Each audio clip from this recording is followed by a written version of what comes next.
Epistily nosoratan'ny apôstôly Paoly ho an'ny Romanina, toko 2. Noho izany dia tsy afa-tsiny ianao ry olona izay manameloka ny hafa, na iza ianao. Eo am-panamelohana ny hafa no anamelohanao ny tenanao, satria izay ataon'ireo melohinao ataony tenanao koa. Fantatsika fa araka ny hintsiny tokoa ny didim-pitsarana navoakan'Andriamanitra ho an'ireo izay manao ny asa toy ireny. Sa ianao ry olona izay manameloka ny manao toy ireny, mihevitra ho afa-mandositra ny didim-pitsarana navoakan'Andriamanitra, nefa ne ianao koa mba manao? Sa be hamoram-po sy fandeferana ary faharetan'Andriamanitra ka tsiratsirainao? Tsy fantatrao anga fa ny hamoram-pony dia tokony hitarikanao hiala amin'ny toe-dratsy?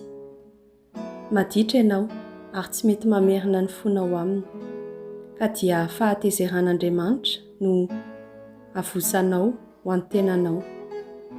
Fa ho avy ny andro ampisehoan'Andriamanitra ny fahatezerana, sy hitsarany hankariary ny olombelona randrarina, ka hamaliny ny tsirairay araka ny asany avy. Omeny fiaina maharitra mandrakizay ireo mitozo manao ny tsara, ka mikatsaka ny voninahitra sy ny laza ary ny tsy fahafatesana. Iarahan'ny fahatezeran'Andriamanitra sy avenirany kosa ireo mpikomy tsy nanaiky anao izay hitsiny, fa nanaiky anao ny tsirariny. Eny, fahoriana sy tebiteby no ahazo ny olona rehetra fatrapanao ny ratsy, dia ny jiosy aloha vao ny hafa firenena.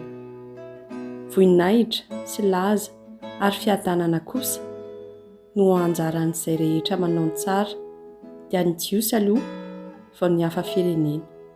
Fa tsy mba mizahatavan'olona Andriamanitra. Izay rehetra manota ka tsy manana ny lalànan'i Mosesy dia ho very, saingy tsy nohon' io lalàna io. Fa izay rehetra manota nefa manana ny lalàn'i Mosesy dia ho elohina araka io lalàna io.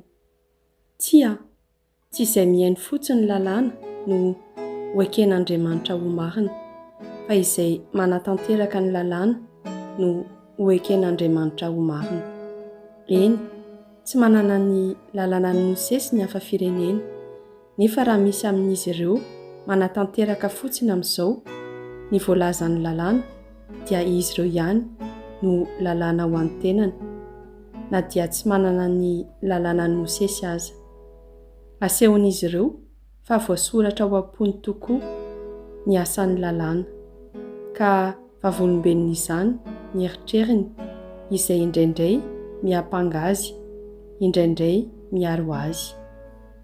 Araka ny vaovao mahafaly ambarako, dia izany no hita amin'ilay andro hitsaran'Andriamanitra ny toetra miafin'ny olona tsirairay avy amin'ny alalan'i Jesosy Kristy.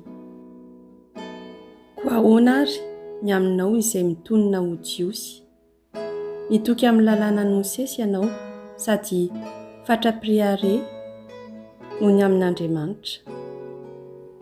Nampianarina anao ny lalànan'i Mosesy ho ianao, ka fantatrao ny sitrapon'Andriamanitra ary hainao fidiana ny soa indrindra.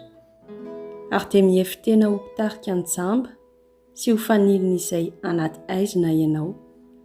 Ho mpitaiza ny tsy manam-pahendrena sy ho mpampianatra ny ankizy madinika, satria azonao antoka fa ny lalànan'i Mosesy no tena hitarafana ny fahalalana feno sy ny hitsiny. Koa ahoana ary ity ianao mampianatra ny sasany nefa tsy mampianatra ny tenanao? Mitory hoe aza mangalatra nefa mangalatra, mandrara hoe aza makavadin'olona nefa makavadin'olona, miseho marikoriko ny sampy nefa mandromba izay natao fanatitra ho an'ny sampy. Fatra-piriare ianao fa hoe manana ny lalànan'i Mosesy, nefa mandika ny lalàna ka manala-baraka an'Andriamanitra.